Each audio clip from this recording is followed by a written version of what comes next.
Hey, Coach Jody here, and welcome to episode number 14 of On the Couch with me. And as always, very excited to be here and to be spending a little bit of time with you today, chatting about why being positive does not work. So this comes from a coaching session I had the other day with a cricketer I work with, and we were playing this spin challenge type game that I've set up for him in the nets to help him expand his game against spin. And he wasn't quite batting in a way that I know he can. And so I walked up to him and I asked him, "Hey, what's your plan, right?" And in a very serious sort of tone of voice, he said to me, "Jody, it's to be positive." And so that got me thinking, right? Because we hear people often say this, right? I want to be positive.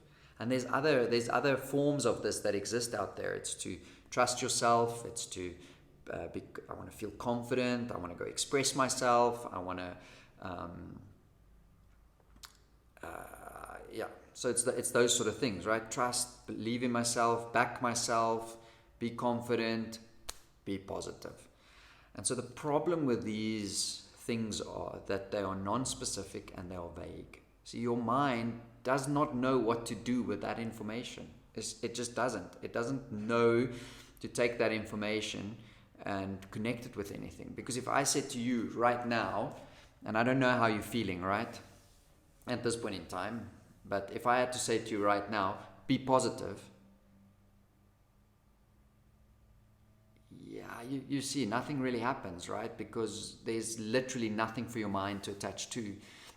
And it doesn't speak to anything that your mind can use to actually do something. It's not information that your mind knows to place somewhere. It does not create an image or invoke a response within your neurology or in your body in any way, shape, or form.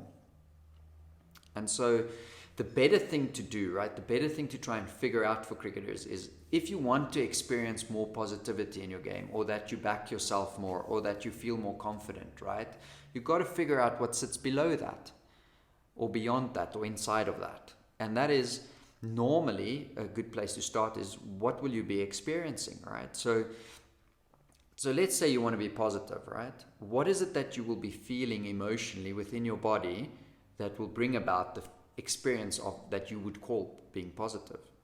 Okay, so let's just say, as an example, and this is different for every single person out there, right? It is no two people are the same. You could be close together, but even the same emotion we can experience in different ways. But let's just, for example, say that you say you want to be feeling a bit more positive, and that you figure out that when you become calm, when you're experiencing the emotion of calm, right? Your breathing is relaxed, you sort of chilled out. When you're in that space, then you feel you are positive. All right? So it would help you a lot if you can figure that out for yourself, right? When I say I want to back myself, what is it that I actually feel? What is the emotion that sits behind that? Now that emotion will only come about because of something else, right?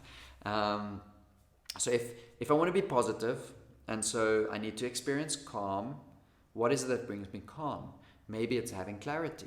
So clarity of my plan and what I want to go do in this moment against this opposition, within this context, on this field, with all the variables that play out there. If I have that clarity, it brings about a sense of calm, and when I have a sense of calm, then I'll be positive.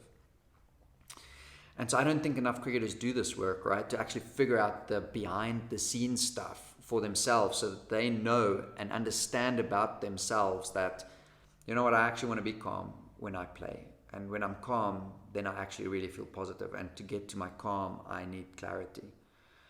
There's other ways, of course, to achieve that. For some people to become calm, as in this example, right, it might just be to listen to some music, because that induces that state in you. And so every player, right, learn to figure out what it is that you actually want to feel when you play. And so then find the things that will help you feel that.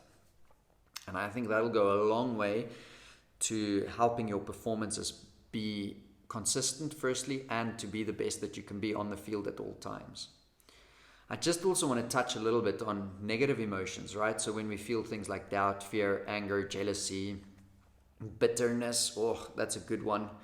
You know, a lot of people are bitter towards this game, bitter towards not being selected, bitter towards the decision a coach made about them, bitter about the batting position they find themselves in, or the bowling position, or bitter to the fact that they didn't contribute to a game. Or I tell you what, there's quite a lot out there in that. Anxiety is maybe another one that's not great.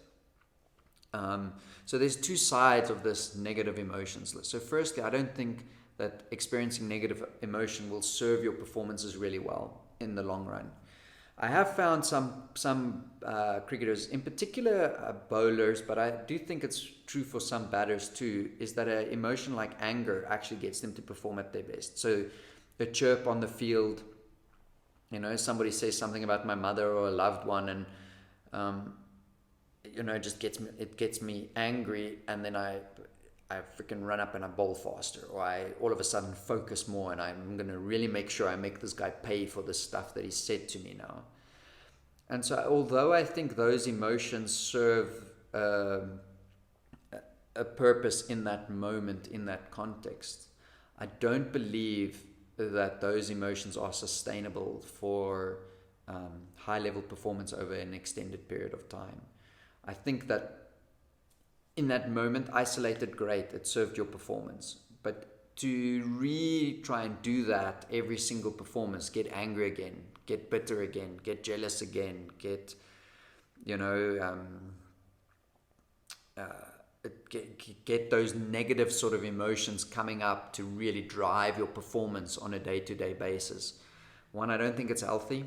I don't think our bodies are designed in a way that will be sustainable. And so the bowlers that I know in particular that has bought into this idea, they are fairly injury ridden, because I think